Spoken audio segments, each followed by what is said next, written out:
The day I got my bed by Imani. Ever since I was a little girl, I knew I was going to do something with words. The day I got my bed by Imani Ross. I was a writer, Dedicated to my dad.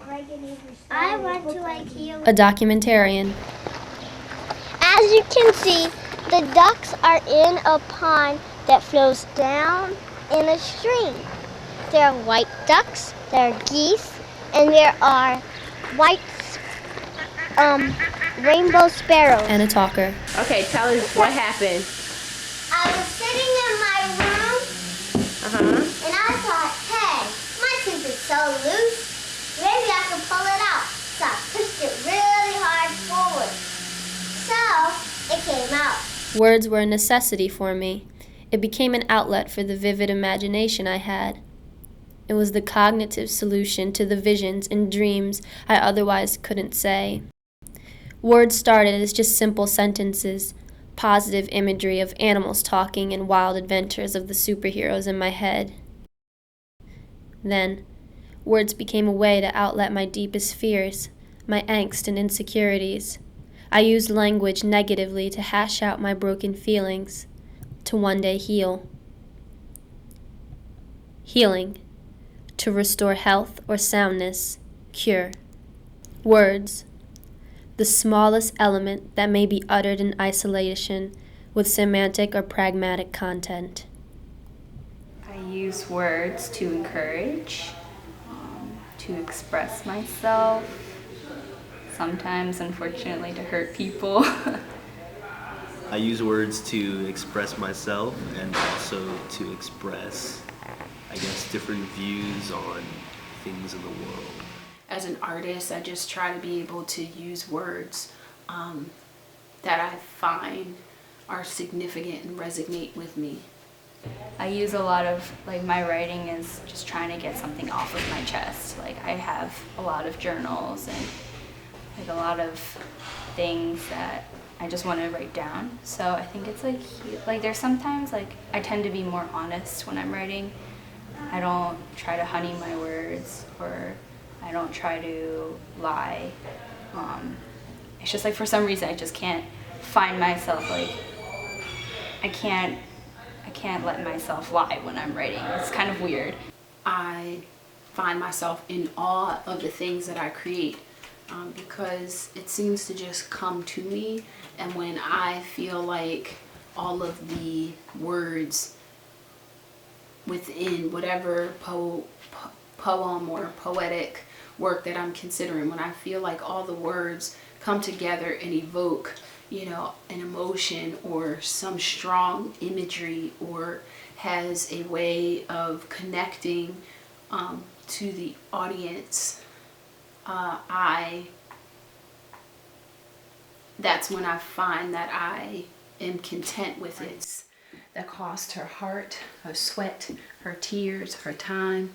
Thank God for the African mamas who lifted up. So usually, a lot of the times in the beginning of my poems, what I'm saying almost doesn't make any sense, but you have to listen for a minute, because that's usually kind of how I think about things in general. I think of something in relation to something else very specific, and I kind of develop that relationship throughout the poem until it's a wider picture. The word respect bursts out of men like an insult. When women with rough years behind them and hard terrain beneath them finally accept themselves, men burst. Why should I respect her if she don't respect herself? This question, claiming their respect is a reward for good behavior. Stop making your body both desirable and unattainable, you slut. Men feigning concern, feigning a feminist belief set. Respect yourself, bitch. Sifting through rejections, insincere, insecure. This woman may or may not love herself, and that makes you mad. Why? Well, I see it as a form of healing for myself, because I'm able to express things in a way that make more sense to me and also make sense to others who are interested in poetry.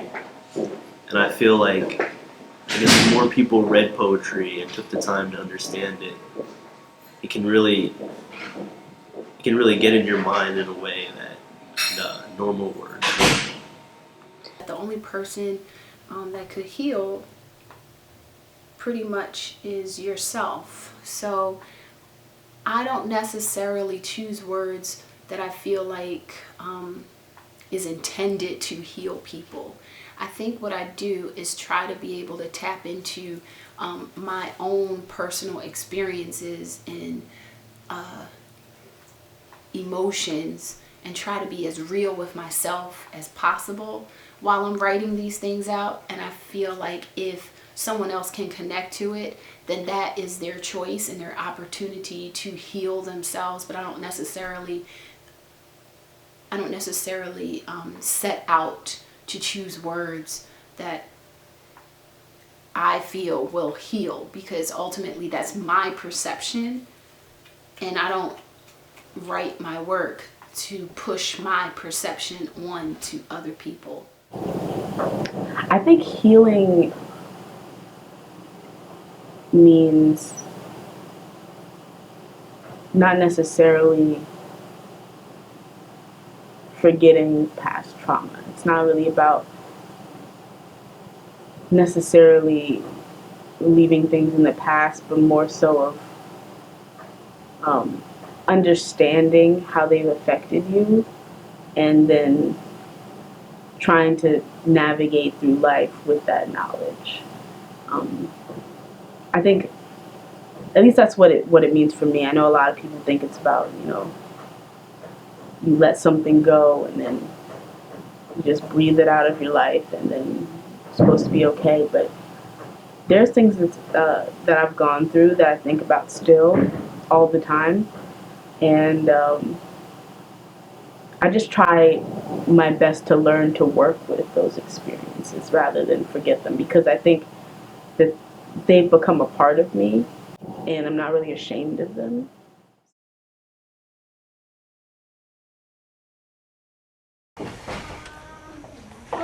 The day I got my bed by Imani. Dedicated to Coach Ice. The day I got my bed by Imani Ross. I am Devin. Dedicated to my dad. I went to IKEA with my mom and dad. Ooh, it's big. The team's name is the Lightning. We were looking for a bed. Sunday, Monday, we looked and looked and looked.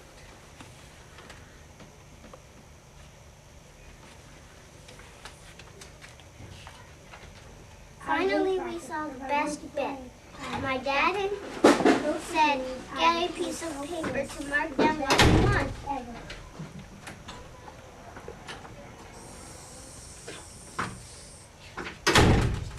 Isaac and I also played in a rock band called I couldn't find one, and my dad got mad. I said, this just gets better and better. Not